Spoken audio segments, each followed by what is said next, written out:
Hello, friends, and welcome into the Cowboys Report. I am your host, Tom Downey, once again rocking this awesome Kashiyama suit.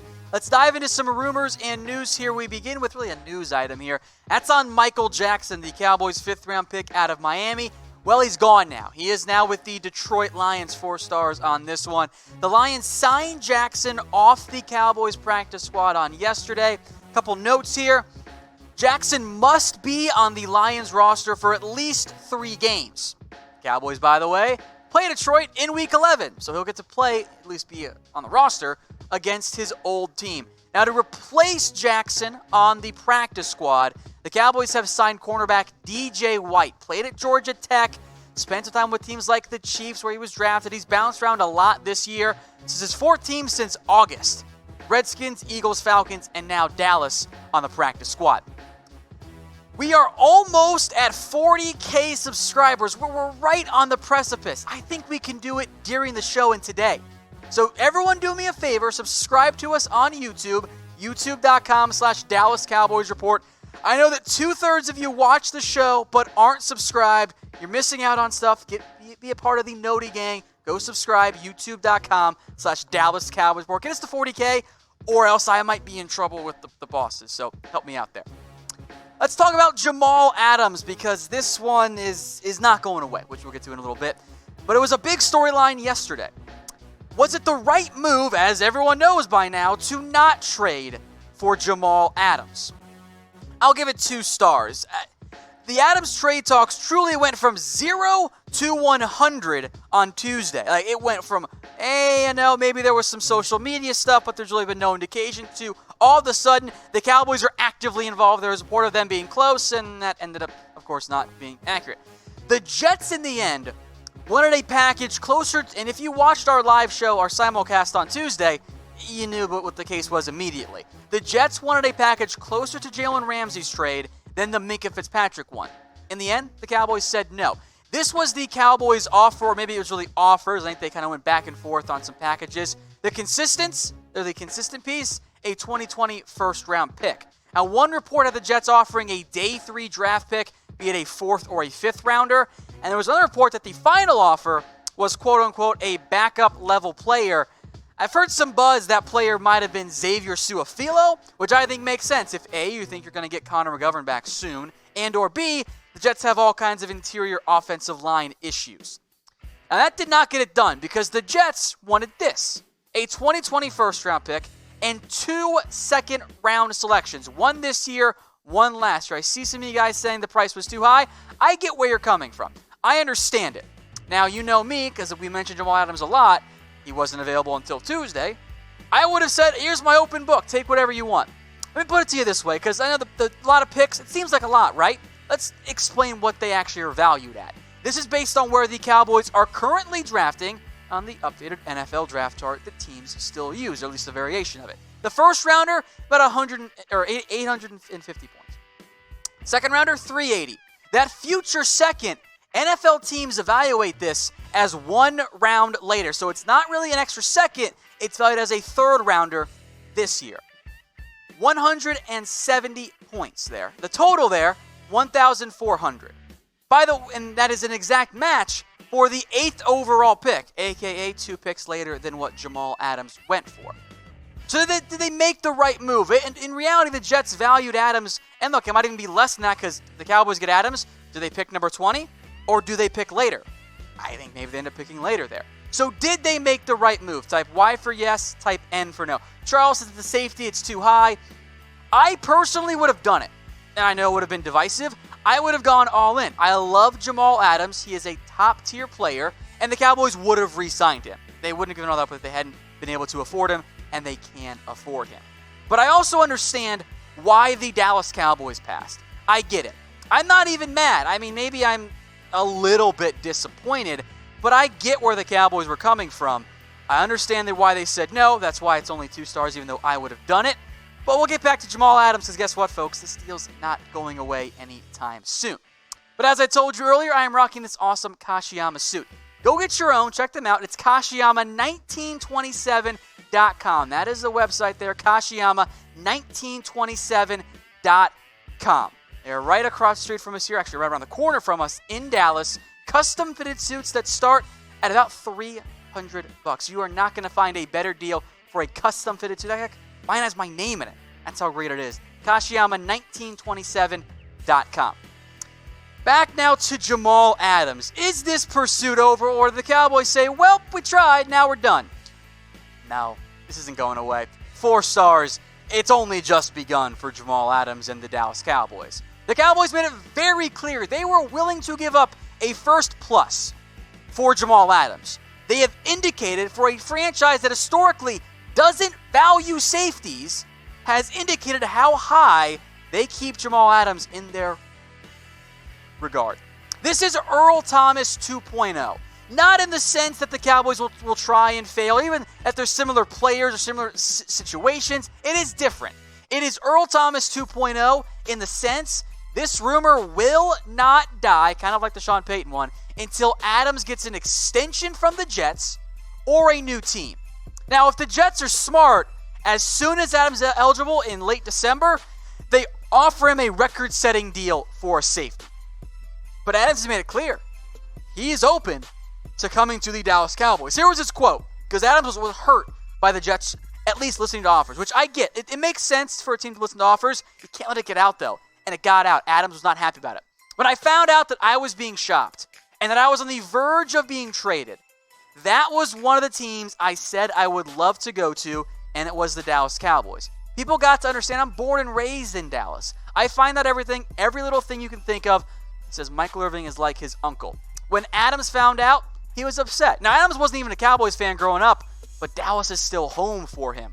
That's a factor there. Now it's all about the Jets. The Cowboys can't do anything right now for Jamal Adams. They are stuck. He is stuck in New York, at least for the rest of this season, because they're not going to cut him. They're not idiots. If the Jets are smart, they say, Jamal, we love you. We're sorry that we had trade offers for you. What were we supposed to do? We have to listen. That's our job. We're sorry that we allowed it to get out because we messed up on that front. Here is an extension that makes you the highest paid safety in the NFL with tons of guaranteed money. We're sorry. Can you forgive us? That's what the Jets do if they're smart. Are they smart, though? I'm not convinced that they are. So, the Jets could end up shopping Jamal Adams again. And if they do, the Cowboys will be at the front of that line. The Ravens also had interest. There was another unnamed team that had interest there as well. So let me know in the comments section. Let's say we get to March, and there is no extension yet for Jamal Adams. The rumors will heat back up again. So what would you offer the Jets in the offseason? Remember, the Cowboys have already offered a first and either a backup caliber player or a mid-round pick. We'll call it a first and a fourth for ease there.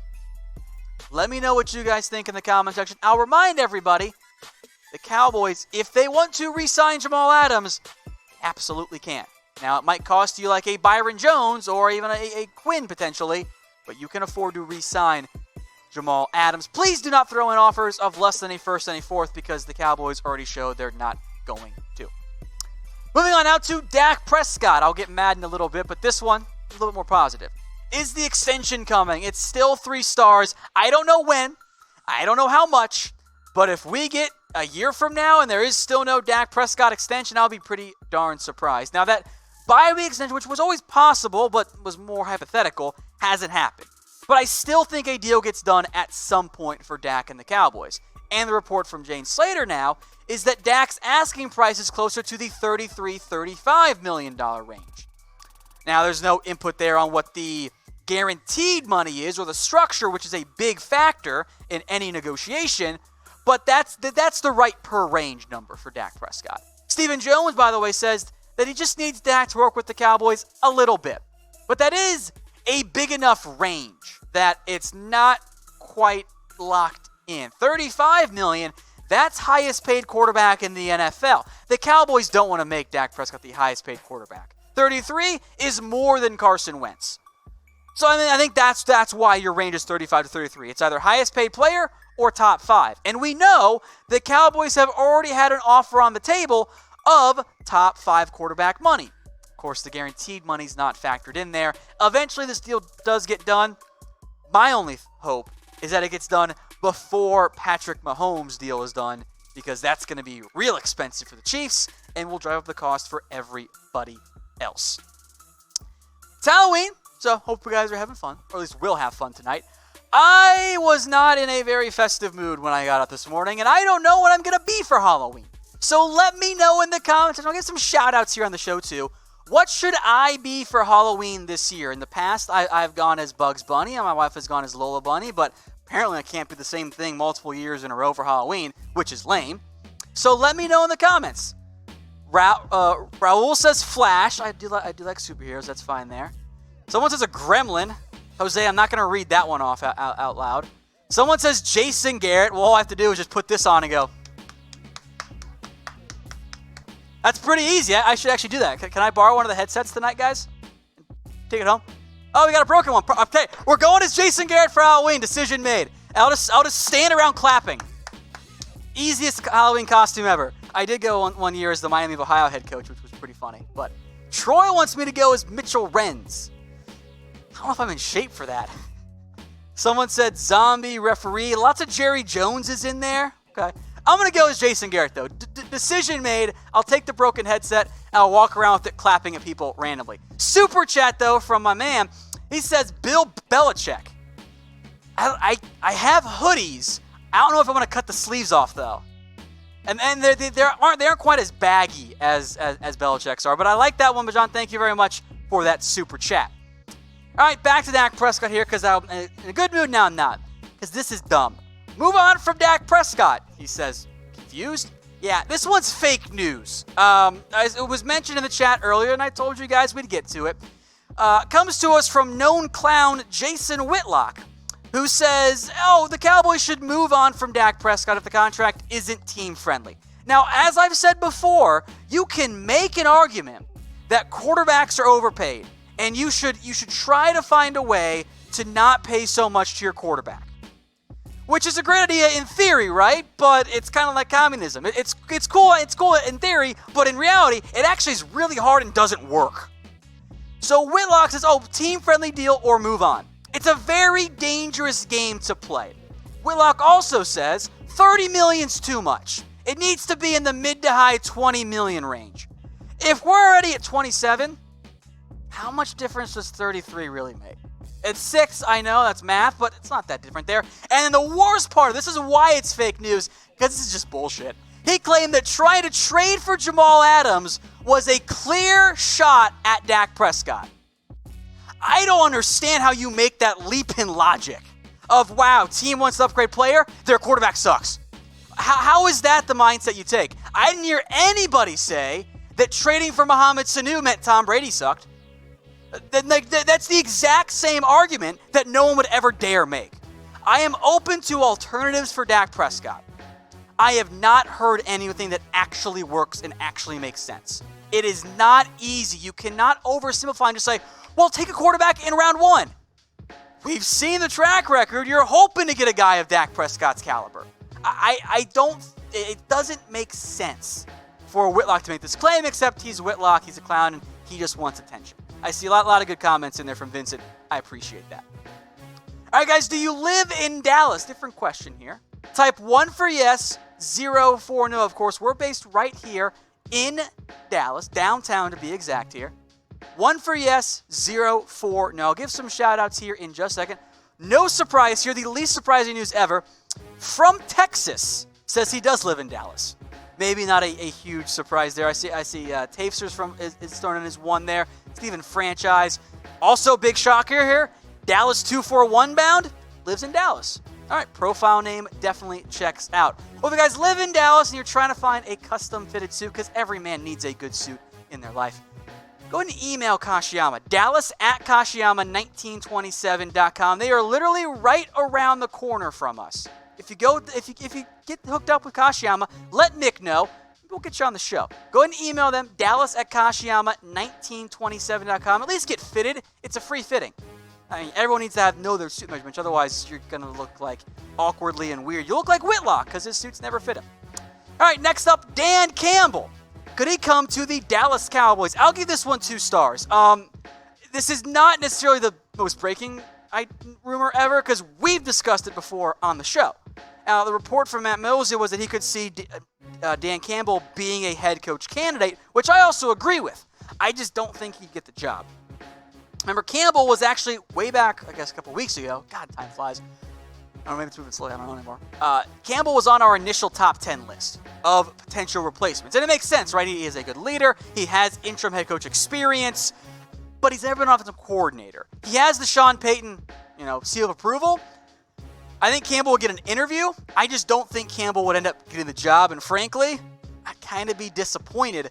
I would want somebody bigger. Clay, thank you for watching. Absolutely not on Lovie Smith or Jack Del Rio or John Fox. All of the retreads, I'm not interested. I would much rather go for somebody big and a notable name. It's the Dallas Cowboys. In the words of Urban Meyer, it's the job in the NFL head coaching world. So if Jason Garrett gets fired, who would you want as the Dallas Cowboys head coach? Let me know in the comments section. I am still on the train for Lincoln Riley.